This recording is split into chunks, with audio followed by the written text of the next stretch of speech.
बिस्मिल्लाहिर्रहमानिर्रहीम।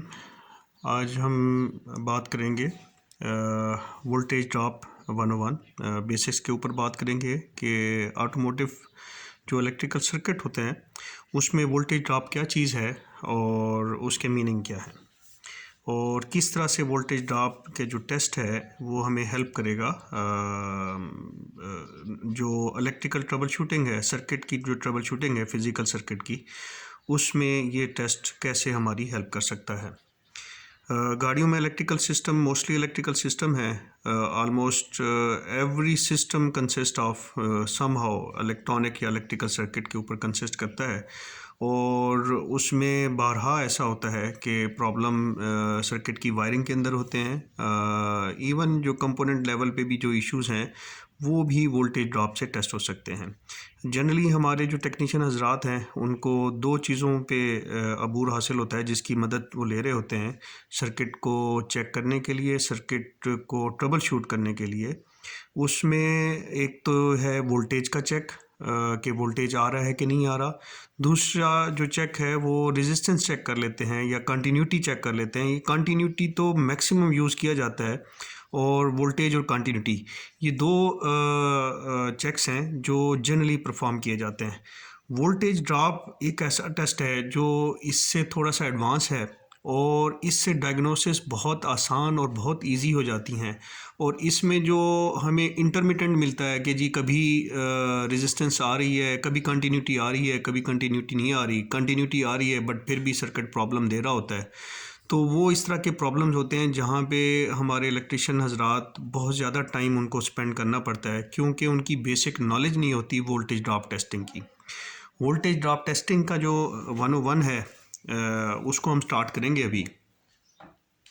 सबसे पहले हम आ जाते हैं कि जो इलेक्ट्रिसिटी का बेसिक प्रिंसिपल है, voltage is equal to current into resistance, voltage over I into R. अगर इस आप ट्राइंगल को याद कर लें तो दिस विल हेल्प यू कि voltage is equal to I multiply by R या I is equal to voltage over R. जब आपने करंट मालूम करना है तो आपको गिवन वोल्टेज है और रेजिस्टेंस मालूम है कंपोनेंट की, तो आप वहाँ से जो करंट फ्लो करेगा उसको आप मेजर कर सकते हैं, उसको कैलकुलेट कर सकते हैं। इसी तरह से जो रेजिस्टेंस है वो अगर आपने मालूम करनी हो, आपके पास आपको वोल्टेज भी दिया गया हो सर्किट का कि जी वहाँ पे और वहाँ से उस लोड से या उस रेजिस्टेंस से कितना करंट फ्लो हो रहा है वो मालूम हो, तो आप इसको इस बेसिक प्रिंसिपल से voltage is equal to I R के प्रिंसिपल से मालूम कर सकते हैं।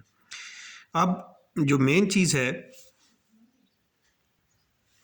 अच्छा तो मेन जो हमें इस वोल्टेज ड्रॉप टेस्टिंग में रिक्वायरमेंट होगी, ऑब्वियसली इस पूरे जो बेसिक प्रिंसिपल है V is equal to I are.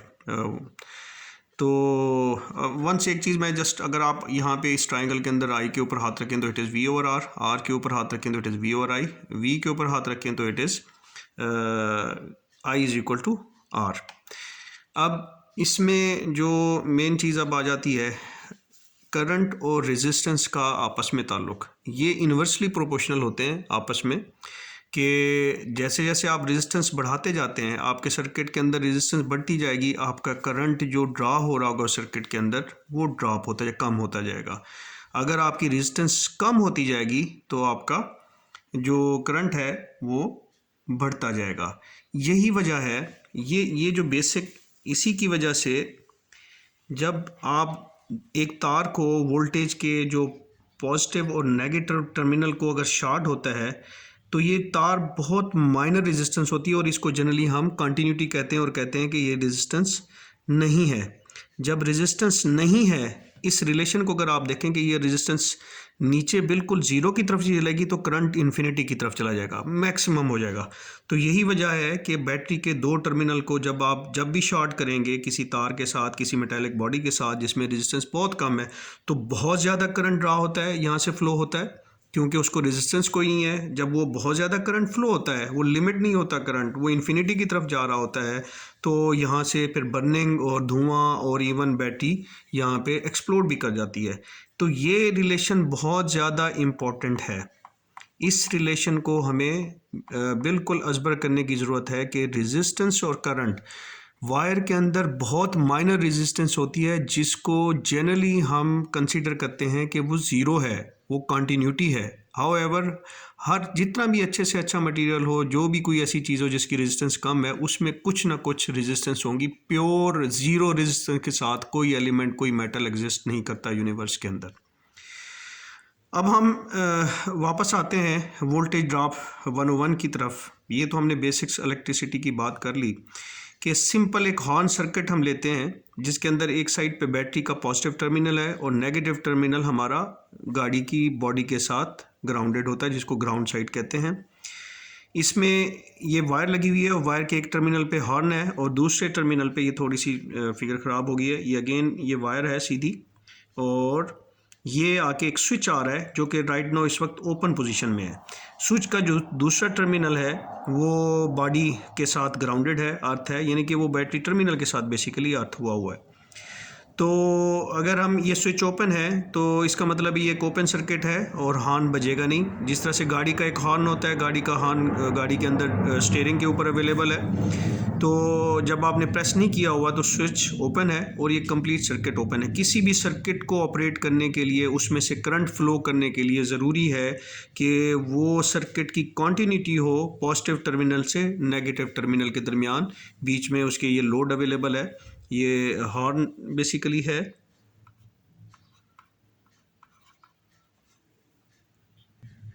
जी थोड़ी सी पॉज लिया था मैंने। हम बात कर रहे थे इस सर्किट की कि पॉजिटिव टर्मिनल है, हॉर्न एक टर्मिनल वायर अटैच है पॉजिटिव साइड से हॉर्न के साथ, और इससे नेगेटिव जो टर्मिनल को जा रही है ग्राउंड की तरफ जो वायर जा रही है वो अटैच है एक स्विच के साथ जो कि गाड़ी के स्टीयरिंग के पे और अवेलेबल है। राइट नाउ ये ओपन सर्किट के अंदर है, स्विच बंद नहीं हुआ, सर्किट कंप्लीट नहीं है।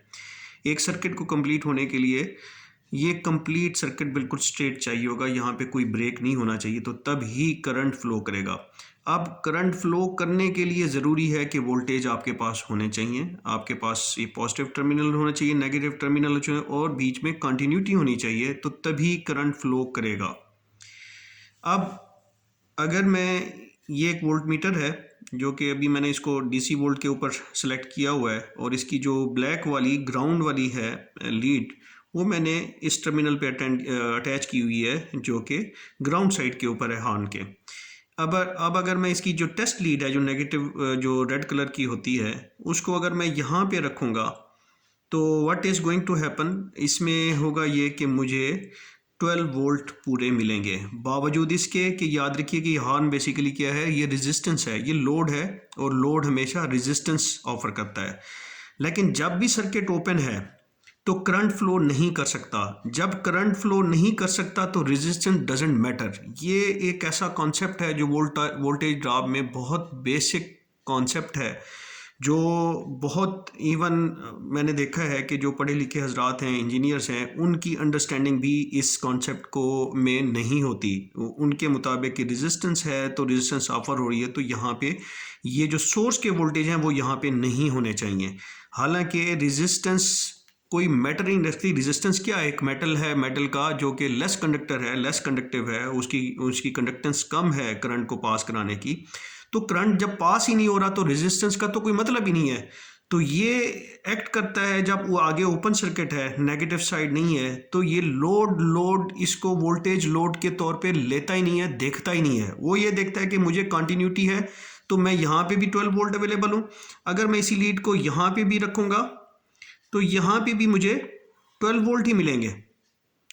तो ये जान लीजिए कि जब भी सर्किट ओपन है, सर्किट ओपन को जब भी आप वोल्टेज अक्रॉस ओपन सर्किट मालूम करेंगे 12 वोल्ट हैं, और अगर वो और उसके बीच में यहाँ पे अगर कोई लोड लगा हुआ है, जितना ही बड़ा लोड क्यों नहीं है, it should be anything, any resistance, बहुत ह्यूज इन्फिनाइट रेजिस्टेंस होगी तो obviously that is closer to open, वो ओपन के तौर पे ट्रीट होगा, तो यहाँ पे फिर कुछ नहीं मिलेगा हमें।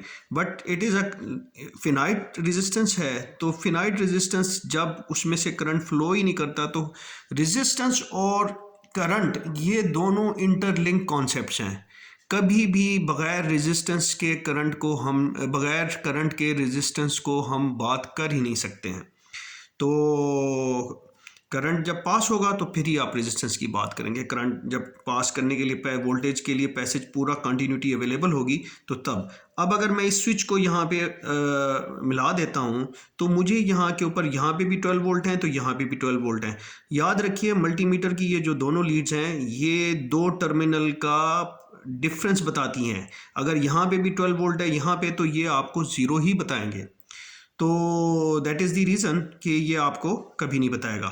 अब अगर इन दो लीड्स को अब मैं जबकि ये सर्किट कायम है इसको अगर मैं यहाँ पे लेता हूँ और इस जगह पे लेता हूँ, सॉरी मेरे पास इसको इरेज करने की ऑप्शन नहीं है, तो यहाँ पे मुझे वो वोल्टेज ड्रॉप बताएगा कि ये लोड अभी कितना वोल्टेज ड्रॉप ले रहा है। तो लेट मी टेल यू कि जब एक सर्किट के अंदर एक ही रेजिस्टेंस अवेलेबल हो, अभी हम ये स्विच भी रेजिस्टेंस ऑफर करता है, वायर भी ऑफर करती है, हम समझते हैं, हम यहाँ पे एज्यूम करते हैं, हम फर्ज करते हैं कि वायर और स्विच की कोई रेजिस्टेंस नहीं है। तो इस सर्किट के अंदर इस स्ट्रेट लाइन के अंदर पॉजिटिव टू नेगेटिव जो टर्मिनल है उसके बीच में सिर्फ यही रेजिस्टेंस है।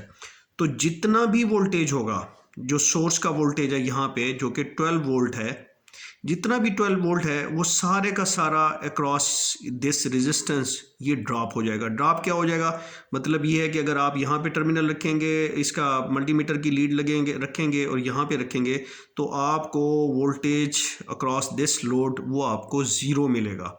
क्यों ज़ीरो मिलेगा? क्योंकि ये सारे का सारा वोल्टेज 12 वोल्ट कंज्यूम होगा जो कि सोर्स अवेलेबल कर रहा है इस रेजिस्टेंस के लिए, और हारन मैक्सिमम साउंड के साथ वो यहाँ पे ऑपरेट करेगा। सो दिस इज़ व्हाट हमें एक यहाँ पे दो चीज़ें हमने देखी कि अगर सर्किट ओपन है उसके बीच में कोई रेजिस्टेंस है और तो यहाँ पे जो वोल्टेज है इसके अक्रॉस वो रेजिस्टेंस डजेंट मैटर। यहाँ पे वोल्टेज आपको जो भी वोल्टेज मिलेगा यहाँ से वो 12 वोल्ट ही मिलेगा अगर ये 12 वोल्ट है।